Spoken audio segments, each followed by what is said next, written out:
யாவருக்கும் இயேசு கிறிஸ்துவின் அன்பின் வாழ்த்துக்கள். கர்த்தர் நல்லவர், அவர் கிருபை என்றும் உள்ளது. எனக்கு அருமையான தேவஜனமே, தேவனால் சொல்லப்படுகிற வார்த்தை, உங்கள் அன்பு மாயமற்றதாய் இருப்பதாக, தீமையை வெறுத்து நன்மையை பற்றி கொண்டிருங்கள்.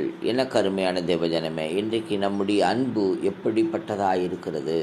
ஆமென். சோத்திரம். சுயநலமாய் இருக்கிறதா, இல்லை மாயை நிறைந்த வாழ்க்கையில் இருக்கிறோமா என்பதை குறித்து நாம் நிதானித்து பார்க்க வேண்டும். எனக்கு அருமையான தேவஜனமே, தேவனால் சொல்லப்படுகிறது மாயமற்ற அன்பு.